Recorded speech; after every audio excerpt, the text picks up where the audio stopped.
Chapter 6 of the Hindu-Yogi Science of Breath by William Walker Atkinson. Nostril breathing versus mouth breathing. One of the first lessons in the Yogi Science of Breath is to learn how to breathe through the nostrils, and to overcome the common practice of mouth breathing. The breathing mechanism of man is so constructed that he may breathe either through the mouth or nasal tubes. But it is a matter of vital importance to him which method he follows, as one brings health and strength, and the other disease and weakness. It should not be necessary to state to the student that the proper method of breathing is to take the breath through the nostrils. But alas! The ignorance among civilized people regarding this simple matter is astounding. We find people in all walks of life habitually breathing through their mouths, and allowing their children to follow their horrible and disgusting example. Many of the diseases to which civilized man is subject are undoubtedly caused by this common habit of mouth breathing. Children permitted to breathe in this way grow up with impaired vitality and weakened constitutions, and in manhood and womanhood break down and become chronic invalids.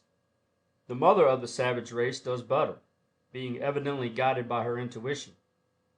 She seems to instinctively recognize that the nostrils are the proper channels for the conveyal of air to the lungs, and she trains her infant to close its little lips and breathe through the nose.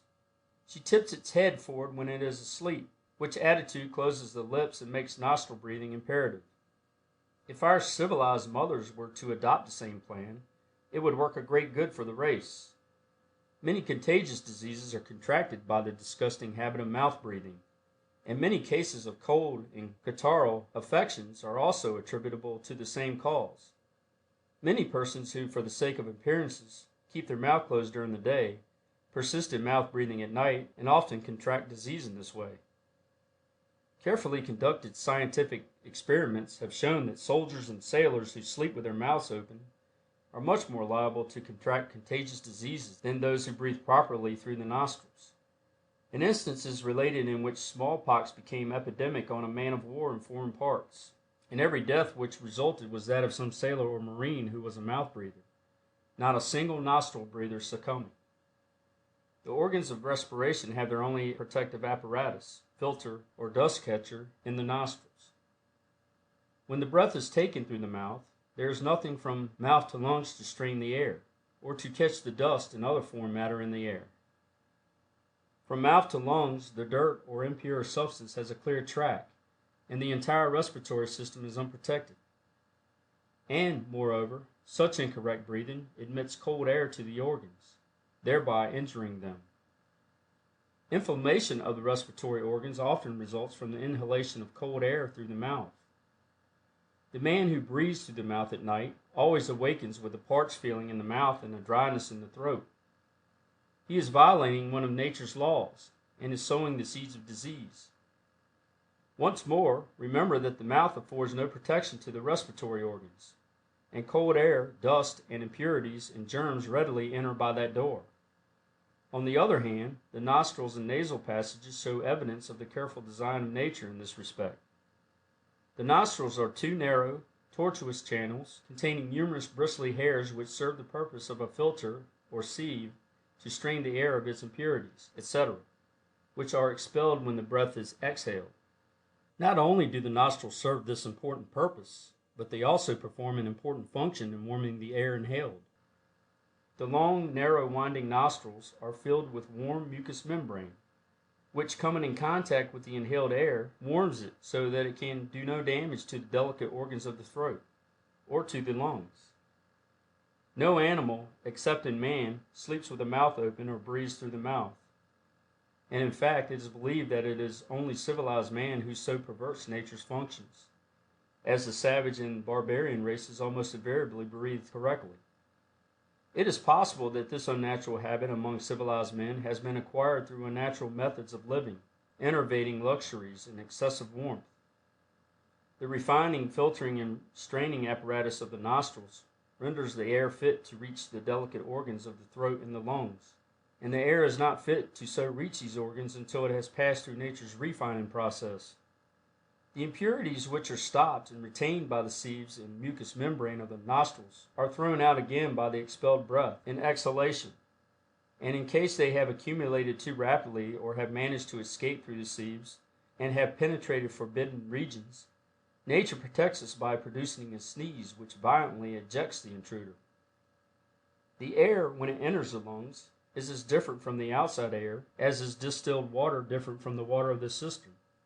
The intricate purifying organization of the nostrils, arresting and holding the impure particles in the air, is as important as is the action of the mouth in stopping cherry stones and fish bones and preventing them from being carried on to the stomach.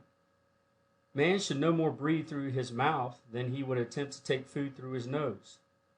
Another feature of mouth breathing is that the nasal passages, being thus comparatively unused, consequently fail to keep themselves clean and clear, and become clogged up and unclean, and are apt to contract local diseases. Like abandoned roads that soon become filled with weeds and rubbish, unused nostrils become filled with impurities and foul matter.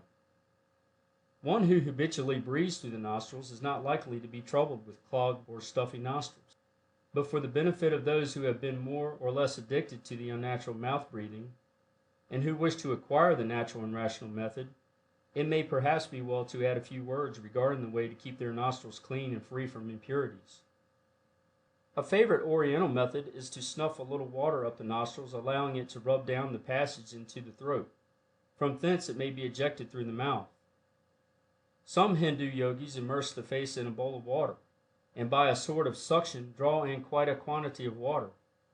But this latter method requires considerable practice, and the first mentioned method is equally efficacious and much more easily performed. Another good plan is to open the window and breathe freely, closing one nostril with the finger or thumb, sniffing up the air through the open nostril. Then repeat the process on the other nostril. Repeat several times, changing nostrils. This method will usually clear the nostrils of obstructions. In case the trouble is caused by catarrh, it is well to apply a little Vaseline or camphor ice or similar preparation, or sniff up a little witch hazel extract once in a while, and you will notice a marked improvement. A little care and attention will result in the nostrils becoming clean and remaining so. We have given considerable space to this subject of nostril breathing, not only because of its great importance in its reference to health, but because nostril breathing is a prerequisite to the practice of the breathing exercises to be given later in this book, and because nostril breathing is one of the basic principles underlying the yogi science of breath. We urge upon the student the necessity of acquiring this method of breathing if he has it not, and caution him against dismissing this phase of the subject as unimportant. End of Chapter 6.